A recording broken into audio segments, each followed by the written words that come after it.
everyone. Welcome to the 79th Cannes Film Festival, and welcome to this Kering Women in Motion Talk. My name is Angelique Jackson. I'm senior entertainment writer at Variety, and it is my pleasure to welcome, first to welcome back to the festival, Ira Sachs, with his latest film, The Man I Love, and the star of that film, Oscar winner Rami Malek. Thank you.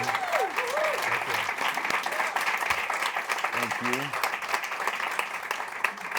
Well, I know this is kind of early on in the press for this film. This is the first conversation. Yeah. Well, I mean, hope all the memories come flooding back of filming this movie, because I know it's always a very, very quick turnaround. But we are so excited for people to see this film. I'm one of the fortunate few who has seen it already. How are you looking forward to that big premiere? I think I'm constantly taken aback. I think I never get used to these moments. It's like the moment you get a job that you've auditioned for or been, hopefully you just wanted or cherished or thought might come to fruition. But there's always this unexpected feeling that you never know what's going to happen. And Cannes is something I never ever expected, and the fact that we're here right now is still a moment I'm trying to savor and still feels a bit surreal. I mean, it's Cannes. It's extraordinary. I think for me, I have so many layers of memory. I've been here twice. This is my second time with a film, but I started coming here in the early 2000s and basically putting on a suit that I bought, unlike this one, and would just like knock on doors and look for money. So the idea of coming back here, 25, 30 years later, and actually having been able to create a sustained career making movies that are very personal to me seems something I didn't necessarily expect was possible. What has changed in those 25 years in terms of knocking on doors and asking for money, and not just in particular in your career, but also just in getting stories like The Man I Love told? Well, everything has changed since then. I mean, so many things. I think there is continuity, and I think one of the things about this film particularly is people refer to it as a period film, but I actually feel like it's a film that's very much in continuity to my own life, having moved to New York in 1984. So in a way, I'm making a film that feels like a film about the present. I think the things that have changed for the industry have been numerous, and we could be here all day to talk about them, but I think the challenge for filmmakers like myself in New York is to figure out, and in America is without any sort of government or state support, how do you keep going? And I think, there's not so many of us who've been able to do that. But I would also say you still have to knock on the door, and I feel really, my producers who are here, David Siegel, Scott McGeehee, Mike Spritter, they said yes, but it wasn't like everyone said yes. I still have to knock on doors. Absolutely. Well, Rami, what was it about? I know you've wanted to work with Ira, but what was it about Jimmy specifically that made you want to be a part of this film? Well, I'll go back to Ira first and foremost. I mean, the canon of work speaks for itself. What a unique artist that I think we can all cherish. These are timeless films that Ira has put into the world. I think they will, they will live on, and we will constantly go back to them for, feelings that certain aspects of cinema don't always give us, but Ira always delivers. There's great intimacy and empathy and a certain je ne sais quoi European style about his films that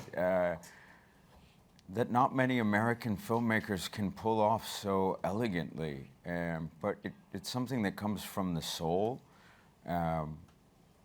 and has so much meaning. You keep discovering meaning in the characters, in the story, and they just last with you. And so I wanted to work with someone who I knew I could lean on, depend on, collaborate with, and make a piece of beautiful art that we both saw great pleasure in. And that's what resonates in Jimmy's character, a man seeking great pleasure and intimate moments, every second, trying to grasp every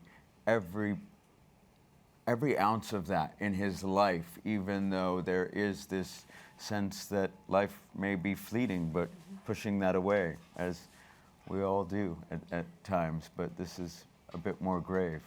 Absolutely. Tell me a little bit about developing the story, Ira, because obviously this is a film that deals with the AIDS crisis, but it does it in a distinct way from what we've seen with a lot of films. Well, I've been working with my co-writer Mauricio Zacharias for 15 years. This is our 6th feature that we've made together. And really from the beginning, when we started talking to each other, we both were gay men he was living in LA, I was living in New York, but we kind of went through this maturation process, this time of being young in a really intense world.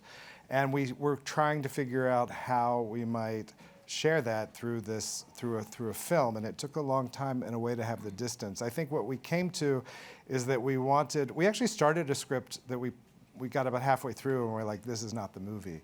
And that was a script that I guess was a script about death. We realized you can't really make a film about death. You can only make a film about life, right? Like, because we're all gonna go, you know, really. And I think, but what we're doing now is what is cinematic, what is dramatic, and what is actually quite true. So it's a film in which I tried to put into this film everything that I could imagine that I would miss the most when I wasn't here. Sure. Tell me about... But before we go, we made it to Cannes. Yeah, exactly. So we got today.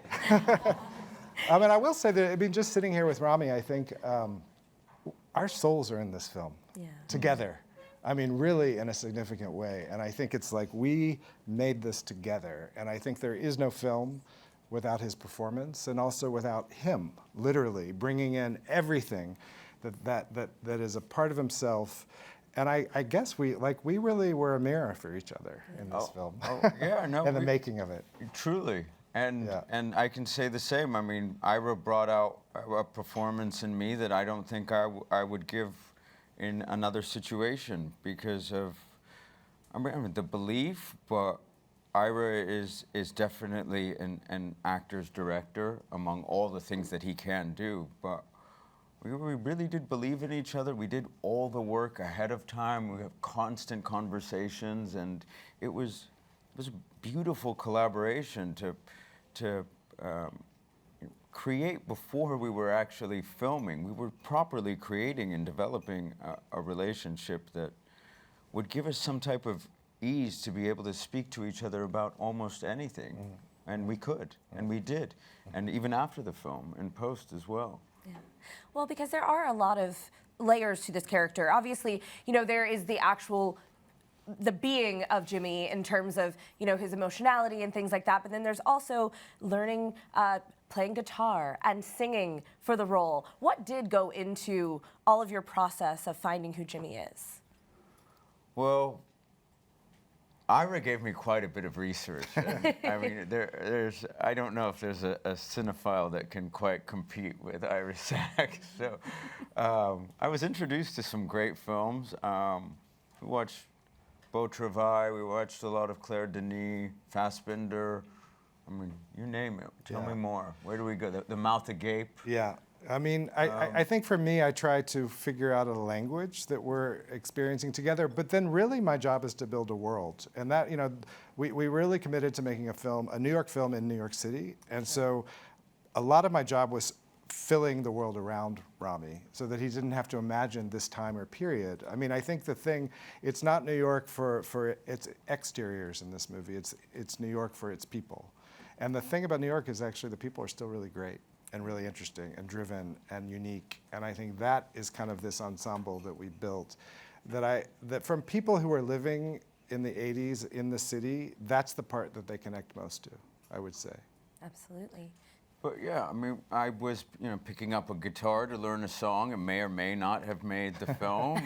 You know, learning a piece of choreography that may or may not have made it into the film. Yeah. So I was constantly busy because I didn't know what he was going to throw at me. Sure. Things would constantly change and evolve, and that was a beautiful thing. And you know, we would look at different performance artists from the 80s. We'd look at Arthur Russell. We would look at Ron Vawter. From the Wooster Group. We would Frank Maya. Yeah. So constantly I was getting this wild education from the 1980s that I never would have had, and it was before this time of globalization where you have everything at your fingertips. So, it's almost as if you were getting handed this, in the way they must have been sharing a cassette or a videotape of something, or actually going there and being in seeing these live performances.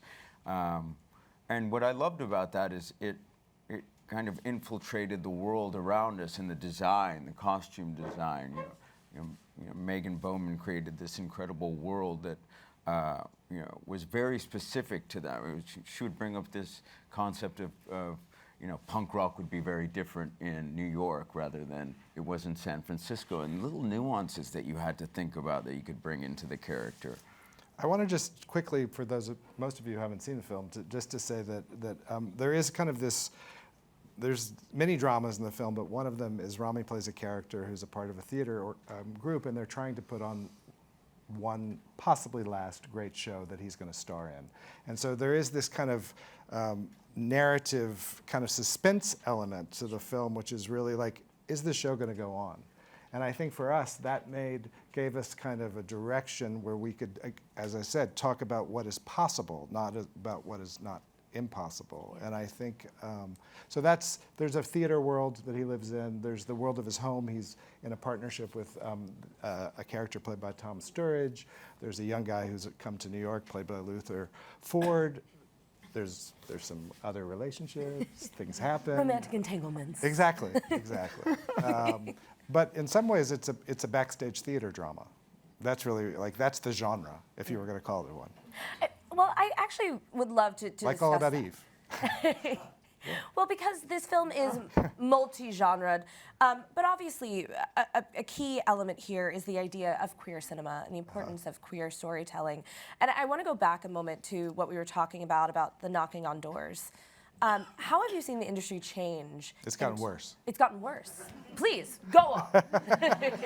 Well, I think there's this idea that progress grows in one direction, and as we can see, that is not always the case, right? Look at what's happening in America right now in all sorts of different areas. So I think the idea, when I want to know what will inspire me and what will make it, like the images that I have permission to make, I go back really to the 70s and 80s, and I go back to filmmakers like Pasolini, and I go back to Fassbinder, and I go back to a wonderful film called Taxi Zoom Klo, made in Germany in '81.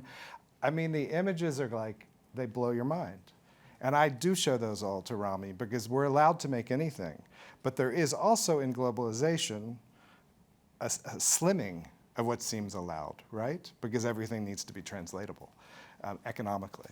So that has narrowed the possibility of what I call a kind of local cinema, right? A cinema in which people are actually telling the stories of what's happening right in their homes and in their city and in their town.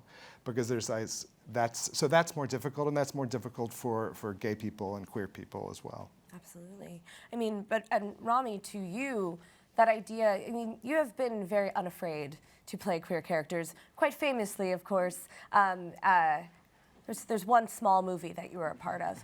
I don't think I need to say it. Everybody knows what I'm talking about. But tell me about Jimmy and the opportunity to bring this very complex romantic story to the screen. I just fell in love with Jimmy. All his contradictions. At times, I would actually come up to Ira and say, are people going to like this character? Is he can be very selfish at times. He can be very narcissistic. He's very different to that other character that I love so much as well. There's a great drive and passion that Jimmy has. We would often refer to him as the guy who, he might be featured in the New York Times, but he'd definitely be on the cover of the Village Voice. So there's a soul in him. There's a feeling of a desperate need to create, and that's what keeps him alive. And I could just connect to that. I feel like I have a similar sensibility. It doesn't, for me, need to happen day to day. I mean, with the right project, this definitely being that. Yeah. But for Jimmy, there's a passion, there's this zest for life in every aspect, in having a beautiful dinner with friends, in sharing ideas, in this way that I don't know we do communally, the way I was referring to that happened in the past. It's quite unique and gorgeous about this human being who is trying, again, to live life to the absolute fullest, fill it with so much pleasure and pride and intimacy and relationships in his art, and all during a time where there's a tragic theft of life surrounding him. So there is that ticking clock, and that real desperation to create that I found magical about this man. I do want to explore that theme a little bit further, that idea of creativity as survival. And, this film is obviously, in a sense, about making art. I think one of you had said this, but making art as a refusal to disappear, in Jimmy's case in particular. But how do you relate to that in your work as an actor and in the choices of projects that you're making? Very similar. I love that. I did feel it was this almost. It was a refusal, this stubborn refusal, and I don't know that it's actually that stubborn. It's just a will to survive in the world of creativity against all odds. There's something quite human about that, and to your point about how limited time is, how much can we jam into that time that we are actually proud of? Yeah. So I'm very careful about, I won't say careful, more considerate about the choices I make, how they'll affect me, but moreover, how they'll affect society. Will they land? Will they leave an impact? And I very much think that this film will. I think it will resonate with many people who lived in that period and beyond, and to go back to Ira's films. They stay with you. They stand the test of time, and I think this character will. So yeah. I'm incredibly proud of it and what we've achieved. I also want to say that this film, for me, and I think for Mauricio, my co-writer as well, came out of the pandemic. I mean, where I think all of us had a feeling of like something was over.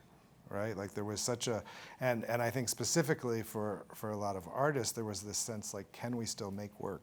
Will that be part of our lives anymore? And I felt depressed, like that was, and I felt like I ended up starting to write, and because I was like, well, they can't take that away from me, right? Like they can't take the computer and my fingers away from me.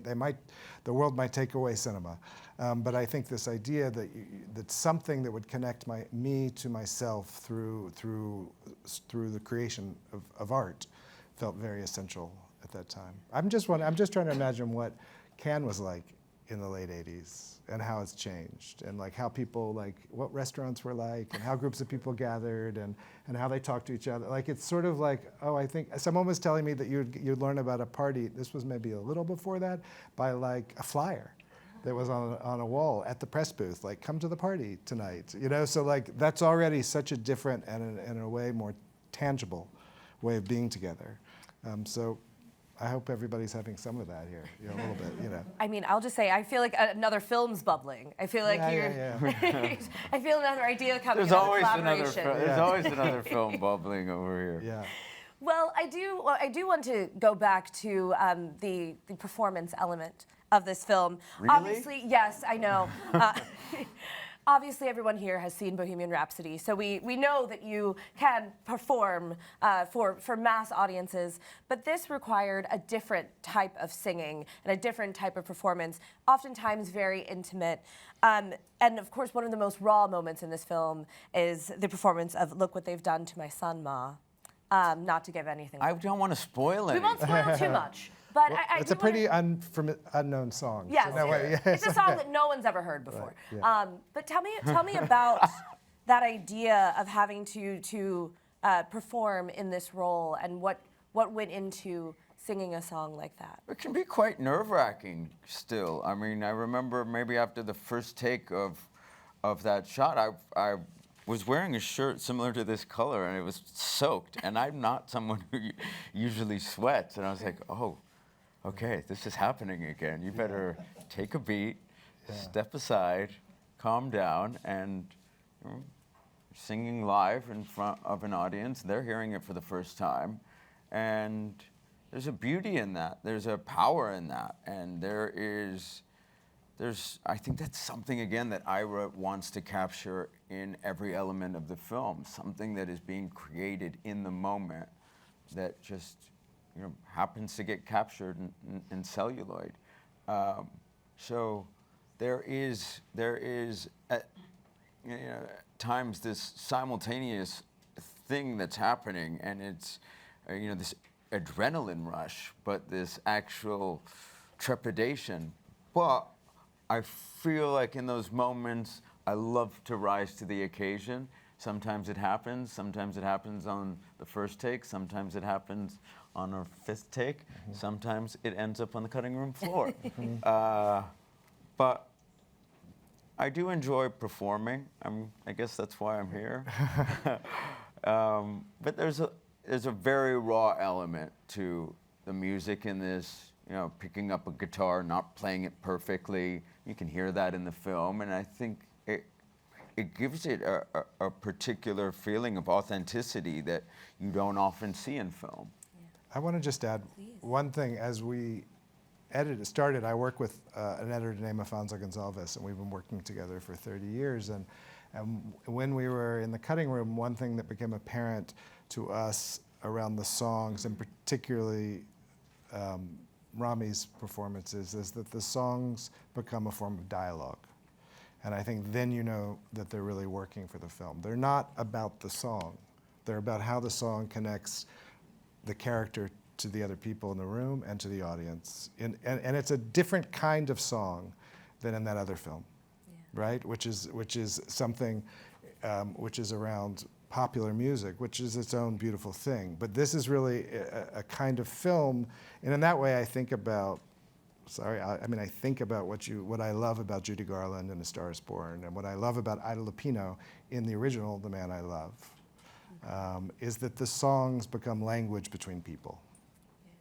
Well, I will ask just one last question. No. Like I said, we could do this for a few hours. But I wanted to look back at your Oscar win for a moment, because during that speech, you took a space to acknowledge kind of the historic nature of it, becoming the first Egyptian to win that Best Actor prize. But you didn't really speak about like the grandness of it, but the young boy who was trying to find his own identity growing up. What have you heard from others that it meant for you to be on that stage?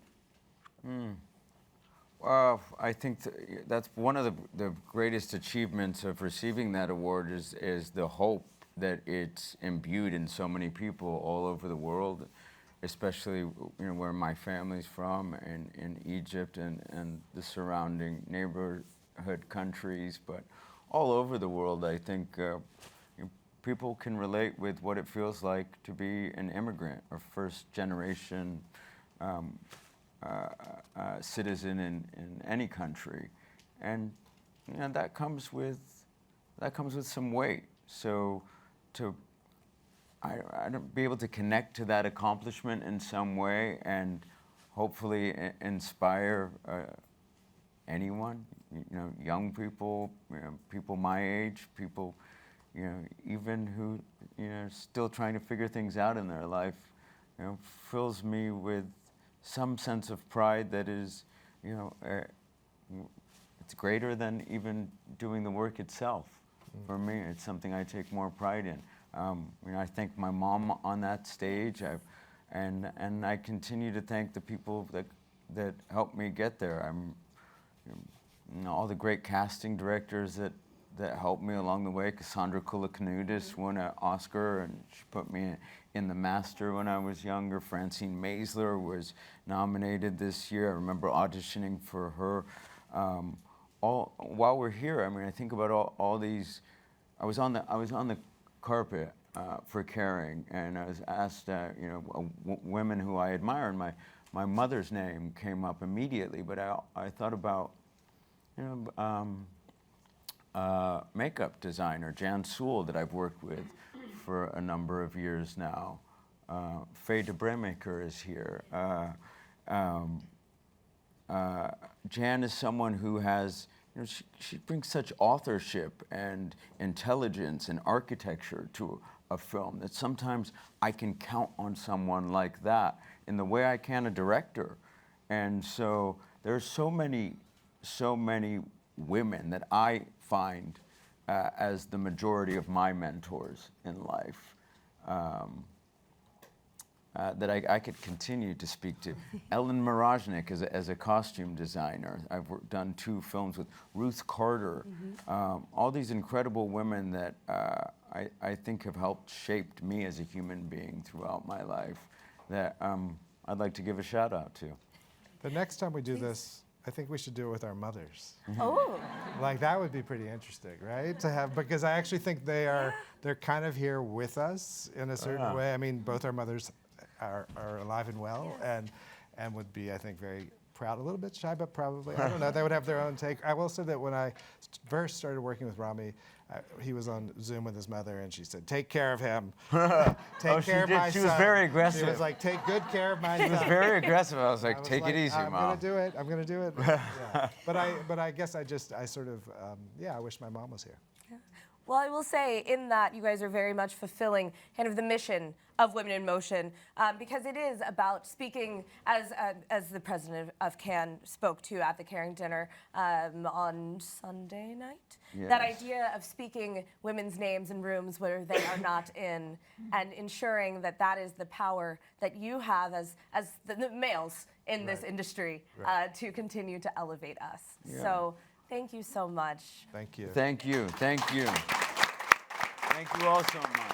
Thank you all so much for coming.